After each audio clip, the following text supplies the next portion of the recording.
নমস্কাৰ শ্ৰদ্ধাৰ ছাৰ বাইদেউসকল আপোনালোক সকলোকে মই মোৰ ইউটিউব চেনেল নলিনী কান্ত ডেকালৈ স্বাগতম জনাইছোঁ। ছাৰ বাইদেউসকল প্ৰত্যেক বছৰে ভাৰত চৰকাৰ আৰু অসম চৰকাৰে বিভিন্ন পৰ্যায়ৰ ভাল শিক্ষকসকলক পুৰস্কৃত কৰে ছেপ্টেম্বৰ মাহৰ 5 তাৰিখ অৰ্থাৎ শিক্ষক দিৱসৰ দিনা। আৰু 2022 চনৰ বাবে এই যিবিলাক শিক্ষকক পুৰস্কৃত কৰা হ'ব তাৰ কাৰণে অনলাইন লিংক মুকলি কৰি দিয়া হৈছে। আগতে এই ব্যৱস্থাটো ব্লকৰ ফালৰ পৰা বা ডিষ্ট্ৰিক্টৰ ফালৰ পৰা সিলেক্ট কৰি ষ্টেটলৈকে পঠোৱা হৈছিল আৰু ষ্টেটে পুৰস্কৃত কৰিছিল। এই ক্ষেত্ৰত কি হৈছিল, অযোগ্য বা পাব নলগীয়া কোনোবা ব্যক্তিয়ে এই পুৰস্কাৰ পাইছিল বা পাবলগীয়া কোনো ব্যক্তিয়ে পুৰস্কাৰ নাপাইছিল। কিন্তু এতিয়া পদ্ধতিটো সম্পূৰ্ণ সলনি হৈছে, যোগ্যতাৰ ভিত্তিত শিক্ষকসকলক পুৰস্কৃত কৰা হয়। তাৰ কাৰণে এটা নিৰ্দিষ্ট পৰ্টেল মুকলি কৰা হৈছে। এই পৰ্টেলত আপুনি নিজাববীয়াকৈ এপ্লিকেশ্যন কৰিব লাগিব। এপ্লিকেশ্যন কৰাৰ কাৰণে ৰাজ্যিক পুৰস্কাৰ পাবৰ কাৰণে যিখিনি ক্ৰাইটেৰিয়া লাগে তাত দিয়া থাকিব আৰু প্ৰত্যেকটো ক্ৰাইটেৰিয়াৰ এগেইনষ্টত এটাকৈ নম্বৰ থাকিব আৰু সেই নম্বৰৰ ওপৰত ভিত্তি কৰি যিজন শিক্ষকৰ নম্বৰ বেছি হ'ব সেই শিক্ষককে পুৰস্কৃত কৰা হয়।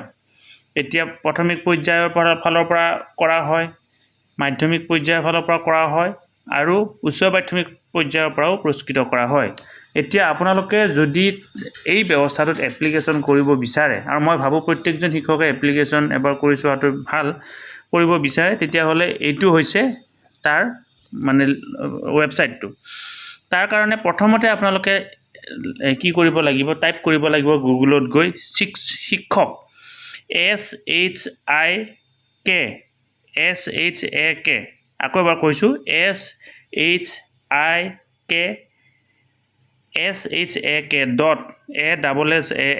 shik.assam.gov.in আৰু যেতিয়া চাৰ্চ কৰি দিব আপোনাৰ এই পেজটো আপোনালোকৰ সন্মুখত আপোনালোকে দেখিবৰ কাৰণে পাব।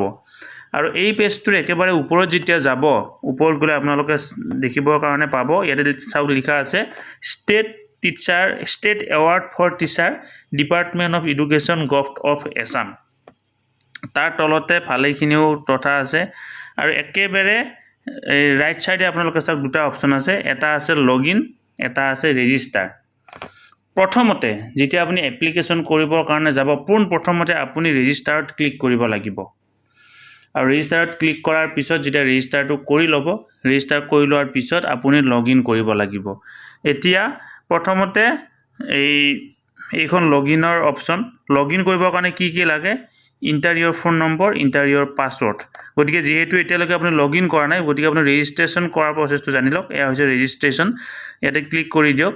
ক্লিক কৰি দিয়াৰ লগে লগে আপোনালোকৰ এই মেনুখন খোল খাব। ইয়াতে চাওক ইণ্টাৰ ইয়ৰ নেম, চেলুটেশ্যন, আপুনি শ্ৰী, মহম্মদ, মিছেছ কি লিখে, তাৰপিছত first name, middle name, last name. অৰ্থাৎ মোৰ নামটো হৈছে নলিনী কান্ত ডেকা। ফাৰ্ষ্ট নেম হ'ব নলিনী, মিডল নেম হ'ব কান্ত, লাষ্ট নেম হ'ব লাষ্ট নেমটো হ'ব ডেকা। ইণ্টাৰ ফোন নাম্বাৰটো ইয়াতে দিব লাগিব। ফোন নাম্বাৰটো কি হ'ব, 10 ডিজিট মোবাইল নাম্বাৰ, এইটো জানে আপোনালোকে। ফোন নম্বৰটো দিব। Email ID compulsory, email ID compulsory নহয়, ইমেইল আইডি অপশ্যনেল। যিকেইটাত ৰেড মাৰ্ক দিয়া আছে সেইকেইটা কম্পালচৰি, ইমেইল আইডি অপশ্যনেল।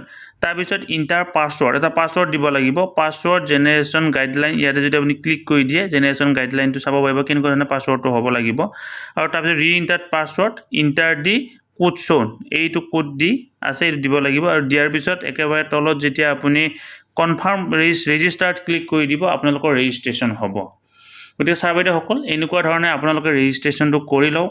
আৰু ৰেজিষ্ট্ৰেশ্যন কৰাৰ পিছত আপোনালোকে নিজাববীয়াকৈ এপ্লিকেশ্যন কৰিবৰ কাৰণে চেষ্টা কৰক। আমিও এপ্লিকেশ্যন আপোনালোকক দেখুৱাই দিবৰ কাৰণে চেষ্টা কৰিম। যিহেতু আমি শিক্ষকৰ যি পুৰস্কাৰত এপ্লিকেশ্যন কৰাৰ জোখেৰে এতিয়াও আমি যোগ্যতা অৰ্জন কৰা নাই। গতিকে আমি হয়তো গোটেইকেইটা পইণ্ট ফুলফিল কৰিব নোৱাৰিব পাৰিম। তথাপিও আমি হয়তো 2-3টা পইণ্ট ফুলফিল কৰিব পাৰিম, সেইখিনি আপোনালোকক দেখুৱাবৰ কাৰণে চেষ্টা কৰিম। গতিকে আপোনালোকে প্ৰথমতে ৰেজিষ্ট্ৰেশ্যনটো কৰক, অতি চিম্পুল প্ৰচেছ কৰি লগইন কৰিবৰ কাৰণে চেষ্টা কৰক। মই মোৰ পৰৱৰ্তী ভিডিঅ'ত কেনেকুৱা ধৰণে লগইন কৰাৰ পিছত এপ্লিকেশ্যন কৰিব লাগে সেইটো আপোনালোকক দেখুৱাবৰ কাৰণে চেষ্টা কৰিম। ধন্যবাদ। আপোনালোকে যদি নলিনী কান্ত ডেকা নামৰ ইউটিউব চেনেলটো এতিয়ালৈকে ছাবস্ক্ৰাইব কৰা নাই, ছাবস্ক্ৰাইব কৰিব আৰু লগৰ বন্ধু বান্ধৱীসকলকো ছাবস্ক্ৰাইব কৰিবৰ কাৰণে অনুপ্ৰাণিত কৰিব। ধন্যবাদ।